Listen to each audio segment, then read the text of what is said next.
Goeiemôre vriende. Baie welkom vir julle almal vanmôre hier by die erediens.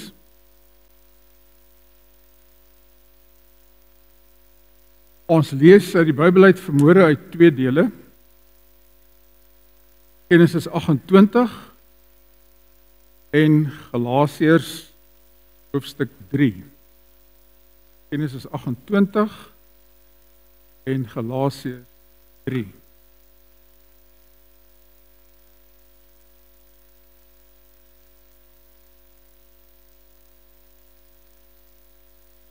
Genesis 28 gaan oor die aartsvader Jakob. Ons sit vir 'n oomblik stil.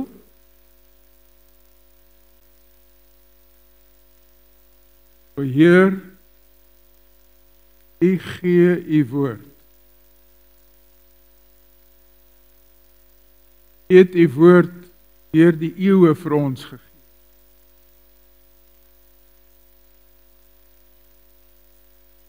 En wanneer ons U woord lees, dan kom ons agter, U woord het maar stuk na ons toe gekom.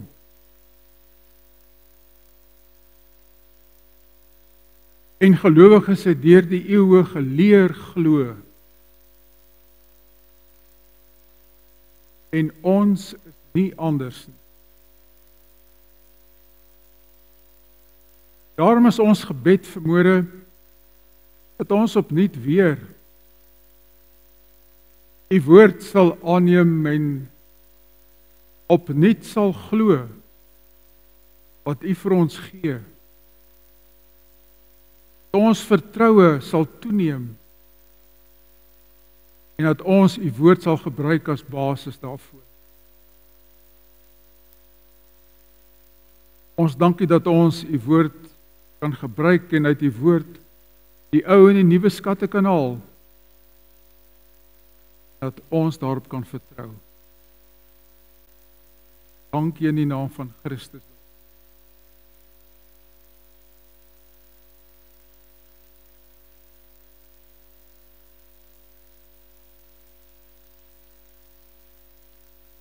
Genesis 28, daar vers 10. Jakob is van Berseba af weg na Haran toe. Teen sononder het hy by 'n plek gekom waar hy kon oornag. Hy het daar 'n klip vir 'n kopkussing gebruik van lê en slaap. Hy het gedroom. 'n Leer staan op die aarde en die punt van die leer raak aan die hemel. En die engele van God klim op en af met die leer. Toe kom staan die Here by Jakob en sê, ek is die Here, die God van jou voorvader Abraham en die God van Isak. Ek sal die grond waarop jy lê vir jou en jou nageslag gee. Hulle sal so baie wees soos die stof van die aarde en jy sal jou gebied na alle kante toe uitbrei. En in jou sal jou nageslag volke van die aarde geseën wees. Ek is by jou en ek sal jou beskerm waar jy ook al gaan. Ek sal jou na hierdie land toe terugbring en ek sal jou nie in die steek laat nie. Ek sal doen wat ek beloof het. Jakob het wakker geskrik en gesê, die Here is op hierdie plek en ek het dit nie besef nie. Jakob het bang geword en hoe skrikwekkend is hierdie plek. Dis niks anders nie as die huis van God. Dis die poort van die hemel. Die volgende môre het Jakob opgestaan en hy die klip wat sy kopkussing was, gevat en dit regop gesit. Toe giet hy olie op die bopunt daarvan uit. Hy het die plek Betel genoem. Dat was voorheen bekend as Lus. Jakob het toe 'n gelofte afgelê en gesê, as U, o God, by my is en my beskerm op my reis en vir my kos en klere gee, sodat ek behoue terugkom by my ouer huis, sal U, Here, my God wees. Hierdie klippilaar wat ek regop gesit het, sal 'n tempel wees. En van alles wat U my gee, sal ek vir U 'n tiende gee. Nou Galasiërs 3 vers 26 en 29. Deur hierdie geloof in Christus Jesus is julle nou almal kinders van God. En as julle aan Christus behoort, is julle ook nakomelinge van Abraham en erfgename kragtens belofte van God. Galasiërs 4 vers 6. En omdat ons sy kinders is, God die Gees van sy Seun in ons harte gestuur. En in ons roep hy uit. Dit beteken Vader. Die teksvers vir vanmôre, Jakob se droom, en die Here by Jakob kom en hy sê, ek is die Here, die God van jou voorvader Abraham, God van Isak, en ek sal die grond waarop jy lê vir jou nageslag. Dan daardie verse waarop Heer sal daaroor verder praat. Die tema vir die preek vanoggend is God se openbaring beteken God maak homself bekend. God maak homself bekend. Bekend maak beteken om te beweeg van onbekend na bekend.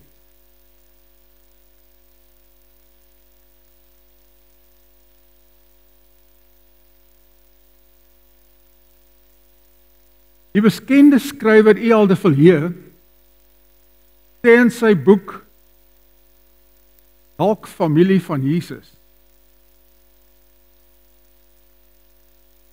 dat sy pa het die gewoonte gehad om nog tradisionele aandgodsdienst te hou. Ek wil nie hê jy met hande opsteek. En hulle moes nog elke aand by die tafel sit en hoor hoe sy pa die Bybel lees. En sy pa die Bybel hoofstuk vir hoofstuk gevat. En die boeke, boek vir boek in die Bybel. En hulle moes selfs die boeke Konings en Kronieke ook saam met hom doen, en dan het hulle partykeer by die geslagsregisters gekom. En sy pa het die geslagsregisters deurgelees, naam vir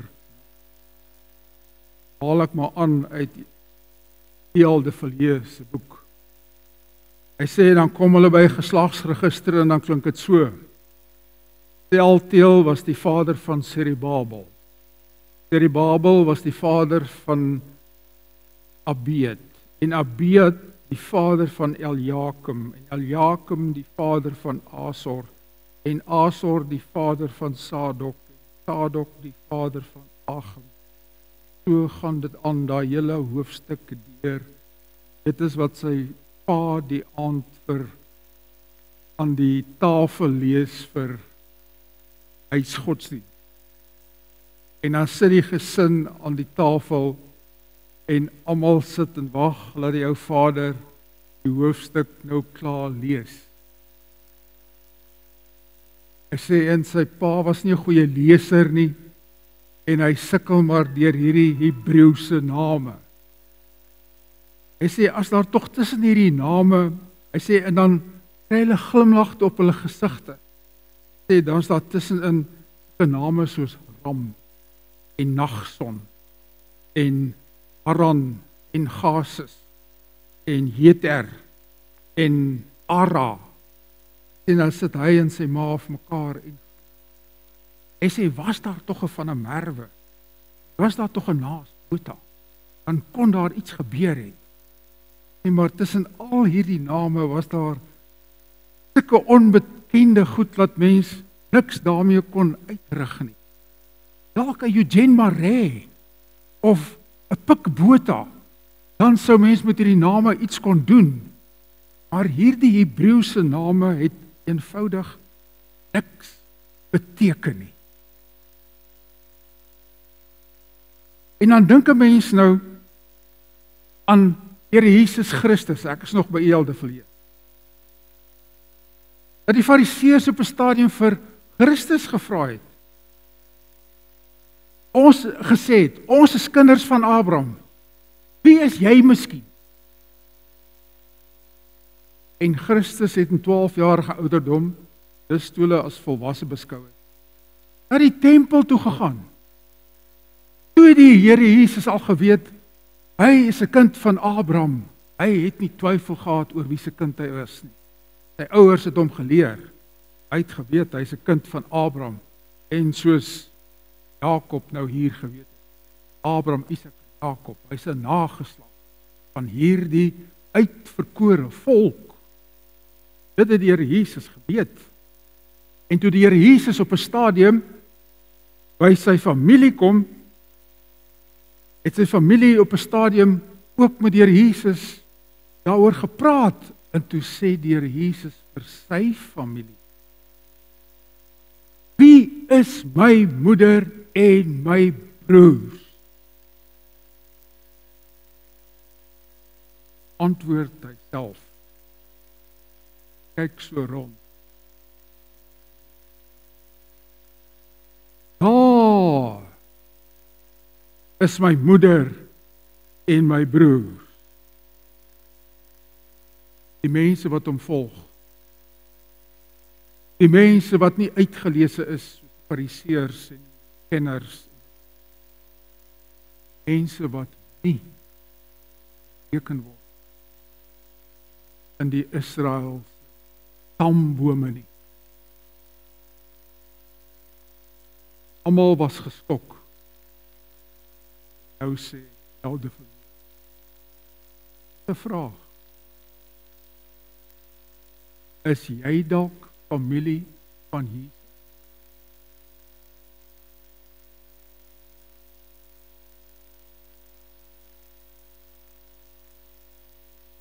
En as ons nou Jakob lees, vriende, as jy so 'n bietjie van Jakob se geskiedenis onthou,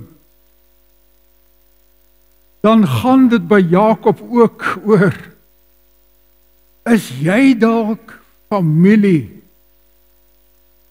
van Abraham? Want Abraham is die uitverkorene van God. En God het met Abraham gepraat en homself aan Abraham geopenbaar en gesê, ek het jou gekies as die een aan wie ek myself geopenbaar het en jy in jou sal die volkere geseën word. As jy so bietjie van Jakob onthou, staan Jakob bekend as Jakob. Ons kry Jakob hier in hoofstuk 28. Dat Jakob hardloop. Want hy het sy broer Esau was in elk geval nie baie voorbeeldige man nie, maar hy het sy broer Esau bedrieg en Jakob hardloop weg. Kan letterlik sê in daardie droë wêreld waar hulle gebly het, Jakob hardloop laat die stof so spat, want hy wil nie hê dat Esau hom in die hande moet kry nie. As Esau hom in die hande kry, gaan hy hom doodmaak. Nou, jy kan ook net so ver hardloop, né?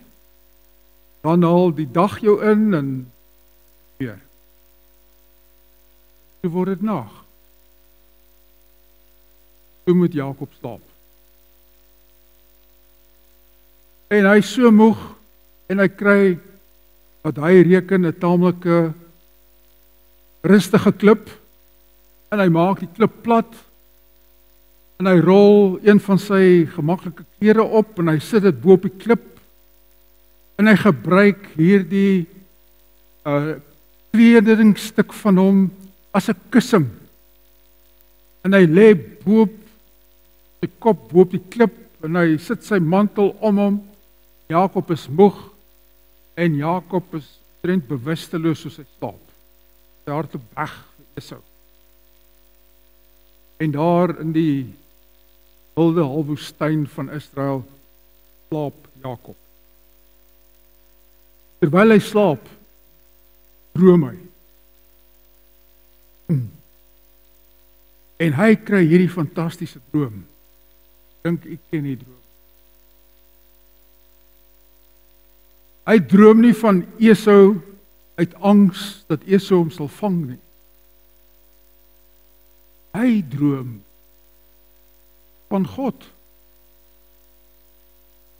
En dis vreemd, hy het al van die belofte gehoor van sy pa af, wat van sy oupa Abraham afkom, maar dit het nie eens 'n verskriklike indruk op Jakob gemaak nie. Maar hierdie nag toe droom hy, en hy droom, daar's 'n leer tot by die hemel. En daar's engele wat op en af stap. Ek dink ek ken. Die leer in daardie tyd was nie soos ons leere nie. Dis maar soos 'n ou tyd se kleihuisie, en langs hierdie kleihuis was daar trappe tot bo op die dak. Hierdie trappe langs die huis was beskou as die leer. Dat tot bo op die dak kon kom, die plat dak, en daar kon sit en die tons onder kon kyk, of waar ook al. En jy moes 'n rand om die plat dak hê, dat iemand nie kom afval nie, want as iemand afval, was dit jou. So, daar was allerhande wette en Deuteronomium daarvoor. Maar dit was die leer wat Jakob gesien het, was hierdie leer langs sy huis. En hy sien hierdie leer is baie lank, van tot by die hemel. En die besonderse is, daar's engele wat op en af klim.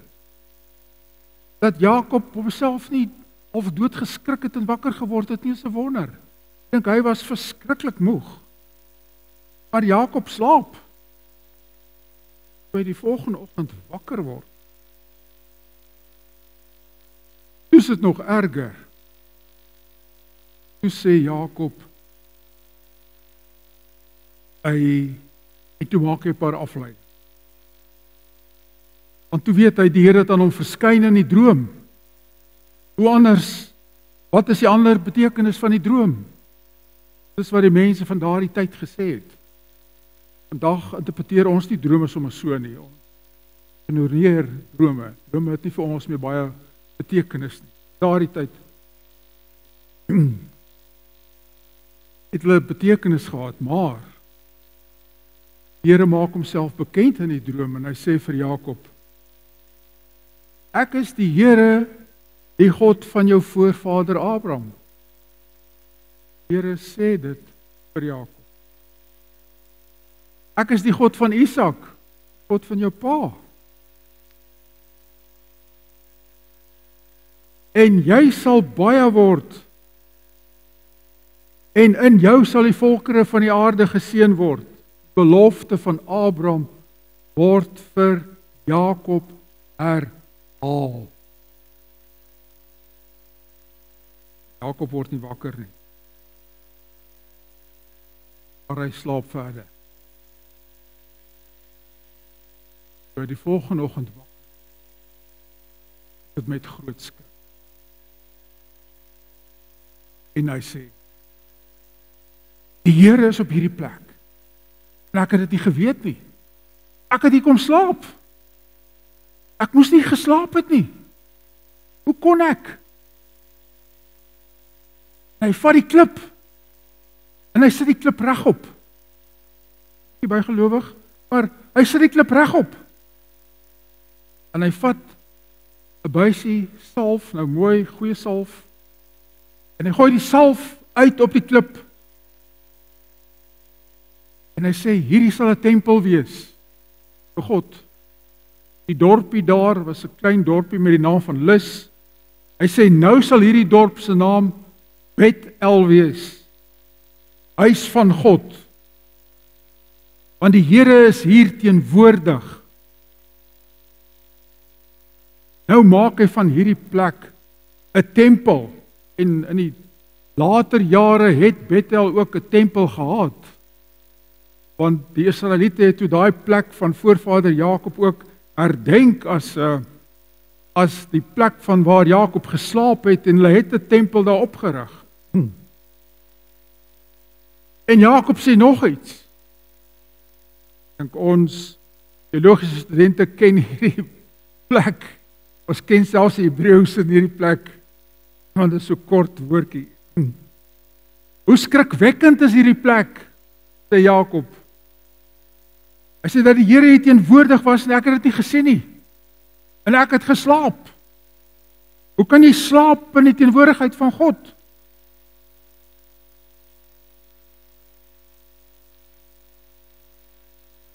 En toe maak die Here aan Jakob belofte. Of Jakob maak aan God 'n belofte. Belofte. As U, o God,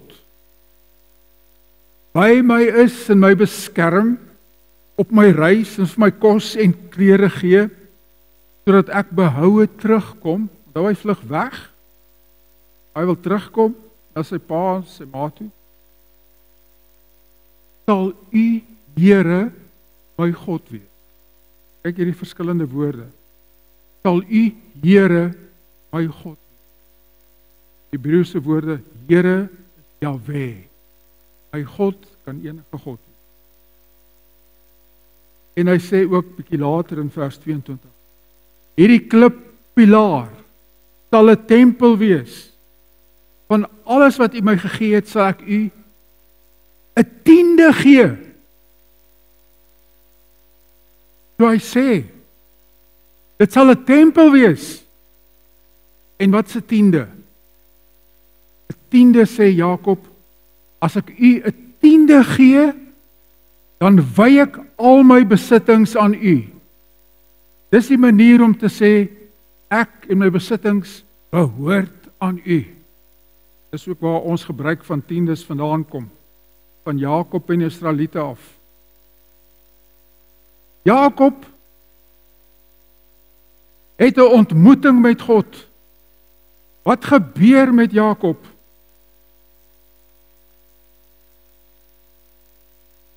Aan Jakob word God geopenbaar. God wat onbekend was, word bekend. Dit kan nie sommer gebeur nie.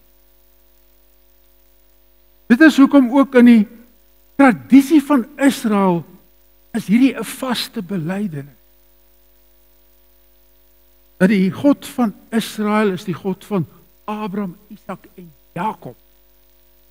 En hier in die geskiedenis van Israel vind ons nou dat God hom bekend maak aan Jakob en ons kry daai derde deel by. Openbaring, bekendmaking. En is 'n groot deel van die bekendmaking van God. En dit praat nie net met die Israeliete nie, dit praat ook met ons.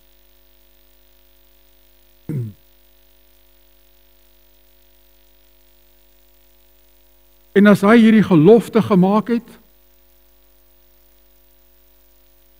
dan hou hy sy gelofte. En later trek Jakob terug na sy geboorteland toe. En hy kom weer by Bet-El. En hy hou sy belofte uit hierdie land waar hy weggetrek het. God openbaar hom. Maar as ons verder gaan in die Ou Testament, dan sien ons die openbaring trek verder in die Ou Testament aan.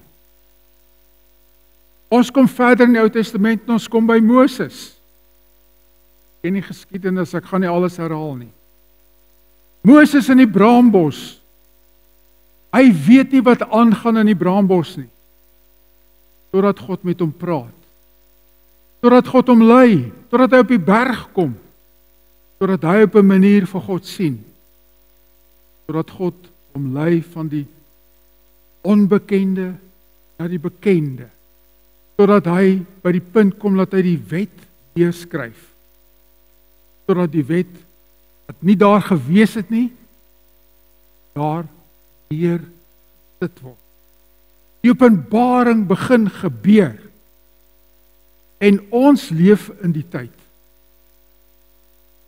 waar God nie net in die Ou Testament praat nie, maar God letterlik sy seun stuur om vir ons te kom sê, alles wat ek deur eeue gesê het en vertel het, word 'n werklikheid sodat julle kan sien, kan hoor en my onbekende kan jy beken. Galasiërs 3 wat ons in die begin aan. Deur die geloof in Christus Jesus is julle almal kinders van God. Want almal wat deur die doop verenig is, moet lewe soos mense wat aan Christus behoort. Hierdie word gekoppel aan Abraham. En as julle aan Christus behoort, is julle nakomelinge van Abraham en erfgename kragtens die belofte. En omdat ons sy kinders is, het God die gees van sy seun in ons harte gestuur. Vriende, en wat het ons op hierdie oomblik wat vir ons dit oopmaak en openbaar? Ons kan sit en ons kan luister. Hoe word dit vir ons oop? Ag, ek kan dit vir my sê.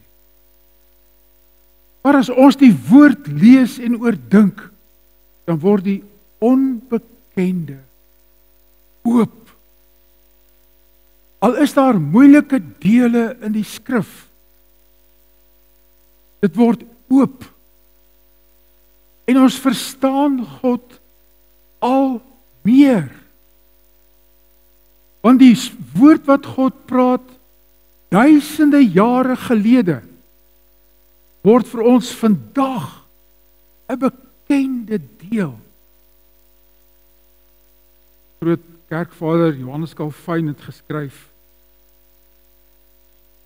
die Heilige Skrif, die klere waarmee Christus na ons toe. Herhaal dit. Die Heilige Skrif, die klere waarmee Christus na ons kom. So as ons die skrif vat, dan lyk dit asof Christus bietjie, maar as ons die skrif oopmaak, dan ontdek.